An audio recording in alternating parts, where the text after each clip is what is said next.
ओम श्री गणेशाय नमः। ओम नमो भगवते वासुदेवाय नमः। जय श्री हरि विष्णु, जय देवर्षि नारद।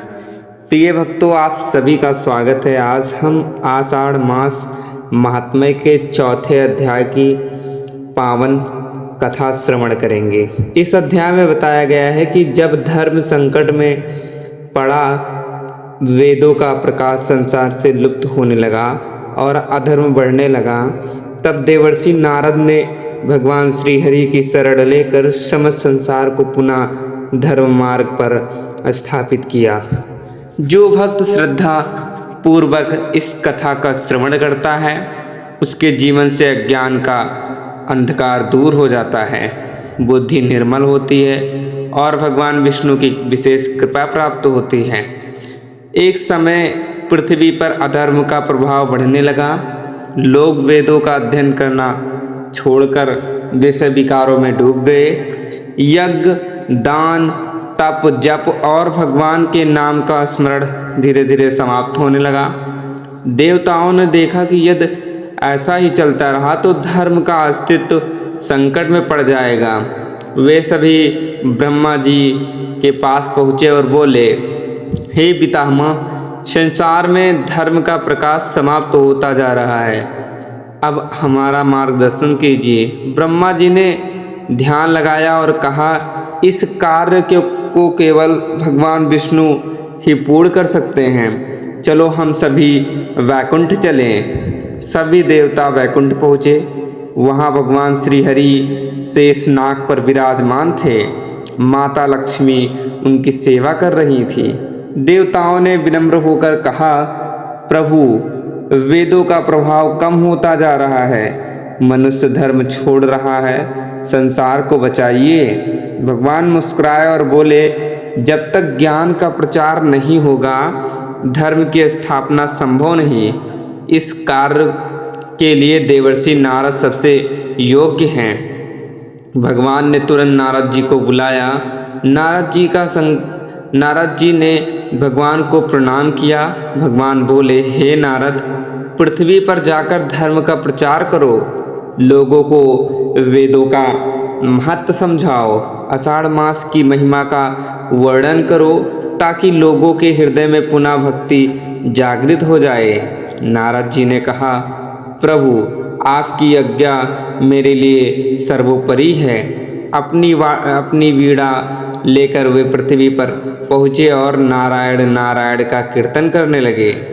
नगर नगर, ग्राम ग्राम घूमने लगे। जहाँ भी जाते लोगों को समझाते, मनुष्य का वास्तविक धन भगवान का नाम है। वेद जीवन का प्रकाश है। जो आषाढ़ मास में भगवान विष्णु की पूजा करता है, वह महान पुण्य प्राप्त होता है और दुष्टों और शक्तियों का विरोध होता है। धर्म के प्रचार से अधर्मी लोग भयभीत हो गए। उन्होंने नारद जी को रोकने का प्रयास किया, अनेक प्रकार की बाधाएं उत्पन्न की, परंतु नारद जी विचलित नहीं हुए। उन्होंने भगवान विष्णु का स्मरण किया। तुरंत दिव्य प्रकाश प्रकट हुआ और सारी नकारात्मक शक्तियां नष्ट हो गई।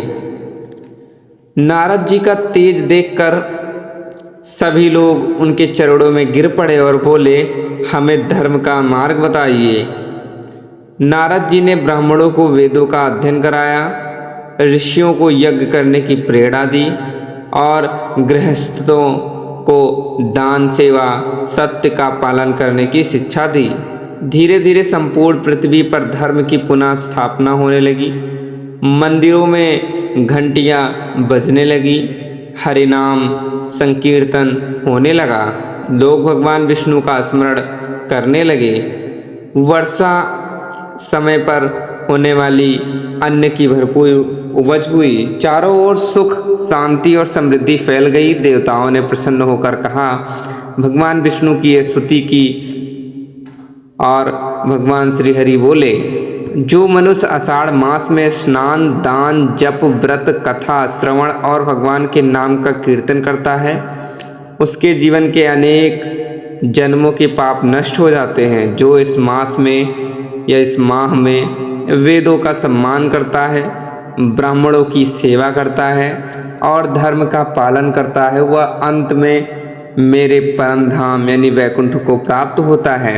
नारद जी ने कहा, आषाढ़ मास केवल व्रत का समय नहीं बल्कि आत्मशुद्धि, ज्ञान और भक्ति का महान अवसर है।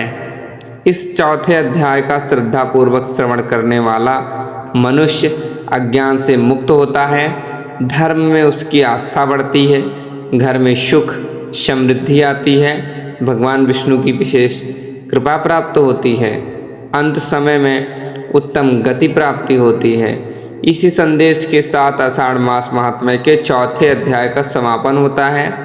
यदि आपको यह पावन कथा पसंद आई हो तो वीडियो को लाइक करें और अपने मित्रों के साथ अवश्य साझा करें। तो बोलिए भगवान श्री हरि विष्णु भगवान की जय, देवर्षि नारद मुनि जी की जय, सनातन धर्म की जय। जय जय श्री राधे कृष्ण।